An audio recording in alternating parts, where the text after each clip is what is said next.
have serious concerns about, the polarization of where the world's at right now, both in terms of anti-Semitism, anti-Islamic sentiments. Is there anti-Islamic sentiment now? Because what we're seeing around the world is actually large Muslim communities rallying against Jews and calling for their annihilation around Jews. I think that, your line of questioning now is getting to a point of trying to get to take positions that has a level of analysis that I'm not sure. So Australia has officially had its Jussie Smollett moment. Only the hate crime hoaxer wasn't African American, he was Palestinian Australian. And his pretend attackers, they weren't Trumpers, they were Jews. And yes, I blame Human Rights Watch, who are caught up with in Davos, for their role emboldening and covering for people like Tayyeh, not only here in Australia, but globally. But I'll get to that in a second. Let's start from the beginning. In the early hours of November 10 last year, the Burgertory store in Caulfield was firebombed, destroying the fast food branch in the heart of Melbourne's Jewish community. Within hours, the Palestinian owner Tayyeh took to social media and fronted the mainstream media, falsely blaming the local Jewish population for the arson, claiming it was some sort of revenge attack for his high-profile anti-Israel activism. By the Jewish community over his political stance. I do believe that this is a hate crime. The story was ridiculous to anyone who knows the local Jewish community, because trust me, I know the community pretty well, and there is no one in our tight-knit community with the combination of stupidness, brazenness, and know-how to execute such a firebombing on a business with such efficiency. And police knew it, quickly putting out a statement that the arson was connected to criminal activity and certainly not a hate crime. But that didn't stop the notorious anti-Semites from seizing on the opportunity to target the Jewish community with Tayyeh's false claim. For example, White Rose Society Australia, who ironically appropriated the identity of an anti-Nazi group during World War II, they kept sharing Tayyeh's lies to incite hatred against local Jews. The Islamic Council of Victoria, they also ignored the police statement and further amplified the conspiracy that Jews firebombed the Burgertory shop. Another infamous Israel hater, Nassar Mashini, who, by the way, if you don't know, he's the son of a terrorist who migrated to Australia in 1959. He went on Q&A to label the Burgertory story a pogrom against his people. Like a West Bank settler pogrom of clearing a village, reclaiming the dirt. Pogrom. I mean, Nassar, I don't know if you know what that word means. Mm-hmm. You accused the Jews there of engaging in a pogrom. Pogrom-like. Do you know what you were saying? I know Do you exactly know what is happening in the West Bank. He doesn't answer, so I will. Pogroms were mob attacks against Jews in Europe, usually sparked by made-up stories about Jews doing something horrible. Like burning down a non-Jew's store. There was a pogrom in Melbourne.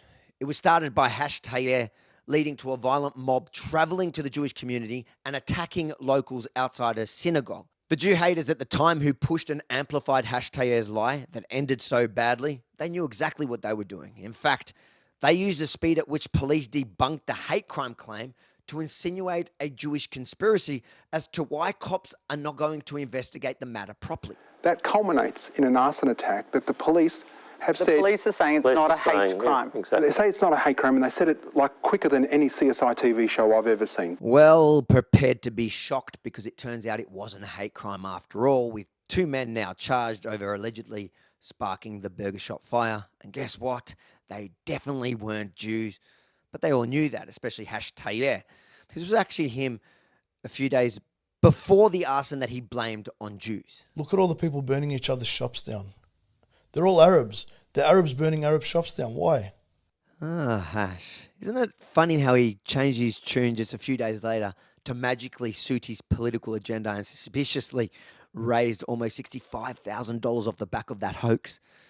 That really never made sense to me, because even if it was a hate crime, his business would surely be insured. So why would he need donations to rebuild? Anyways, it'll be interesting to see if GoFundMe refunds all the donations of this now proven scam. Heck, they've banned plenty of legitimate conservative campaigns for much less.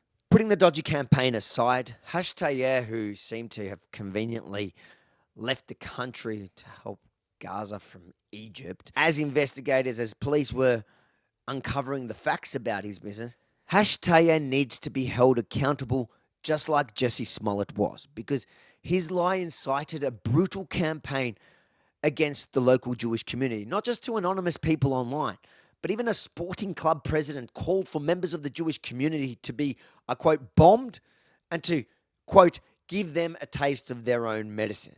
And his lie, it escalated beyond just online when it provoked a violent gang to travel to Caulfield and attack locals. And something that hasn't really received any mainstream media attention is how the Burgertory hoax unleashed a mob against a mentally ill person, driving him to suicide for a silly video he published mocking the burger shop fire. This is just one of hundreds of calls the young, disturbed man's father received. And it's the mind of not a human brain that does this. Look, you can choose. You can choose your friends. You can't choose your family. What I'll do, I'll post this recording on my social media and I'll send it out to the community. And let them know you've spoke to me direct. They can hear your voice and see your number. And we'll leave it at that. I accept your apology, but it's beyond an apology. I know. It's terrible for a father to have his son do this sort of stuff. That's okay. We'll get Brendan to apologise as well, because I've been trying to hold all day. He's in hospital. The hero caller, so proud of himself that he filmed and uploaded it online. And to add insult to injury, as this, again, mentally ill person remains on life support almost 3 months later, Hashtaya has today had the chutzpah to blame him for creating the lie in a 2.5-minute Instagram video where he refuses to apologise for the hoax. As you've now all seen, the police have made 2 arrests over the arson attack at our Burgertory in Caulfield. People are criticising me for calling this a hate crime.